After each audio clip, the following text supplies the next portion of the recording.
স্বাধীনতার পর ত্রিপুরা থেকে এই প্রথম রাজ্যপাল হিসেবে আপনি শপথ গ্রহণ নিতে যাচ্ছেন, কি বলবেন সে বিষয়ে? দেখুন, আমাকে কাজ দেওয়া হয়েছে, তাই আমাদের সম্মানীয় প্রাইম মিনিস্টার আমাকে বলেছেন সেখানে যাওয়ার জন্য, কাজ করার জন্য। পুরোটা অভিজ্ঞতা হবে আমার জন্য। আর ত্রিপুরার জন্য একটা উনি প্রথমবার এই ত্রিপুরার লোক একজন রাজ্যপাল হচ্ছেন বাইরে গিয়ে, সেটা গর্বের বিষয় আমার জন্য নয়, ত্রিপুরার জন্য। এবং প্রাইম মিনিস্টারকে আমরা ধন্যবাদ জানাই, আমার হোম মিনিস্টার প্রেসিডেন্ট অফ ইন্ডিয়াকে আমরা ধন্যবাদ জানাই। ত্রিপুরার মানুষের পক্ষ থেকে যেন ওনারা ত্রিপুরাকে পরিচয় করে দিয়েছে স্যার ভারতবর্ষে। এখন ত্রিপুরার নাম কিন্তু সবখানে আছে, মাতা ত্রিপুরা সুন্দরীর নাম, ঠিক না? এবং পদ্মশ্রী অনেকজনে পেয়েছেন, এখন গভর্নরও হয়ে গেছে। সুতরাং ত্রিপুরার নাম এখন কেউ জানা নাই না। আমরা যখন যুবক ছিলাম ত্রিপুরা কোথায় বললে আমরা আসামে বলতাম, এখন ত্রিপুরা বললে ত্রিপুরাই জানে মানুষ, ঠিক? যে মোদিজির কৃতিত্ব।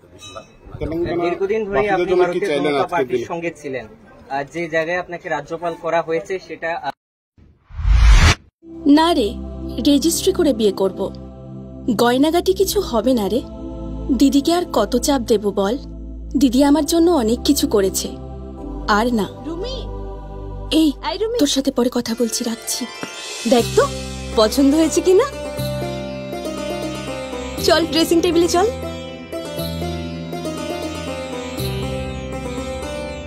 দিদি তুই পছন্দ হয়েছে?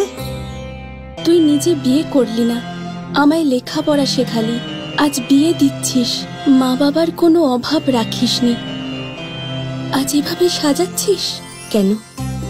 কোনো দিদি কি পারে না তার আদরের বোনের মা বাবা হতে? তোকে কি সুন্দর লাগছে।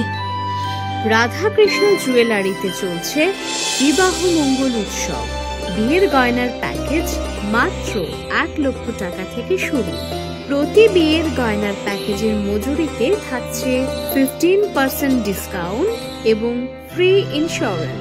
তাছাড়াও জ্যোতিষ বিষয়ক পরামর্শ দেওয়ার জন্য আমাদের শোরুমে থাকছেন হস্তরেখাবিদ প্রান্তোষ ভট্টাচার্য, জ্যোতিষশাস্ত্রী, কলকাতা।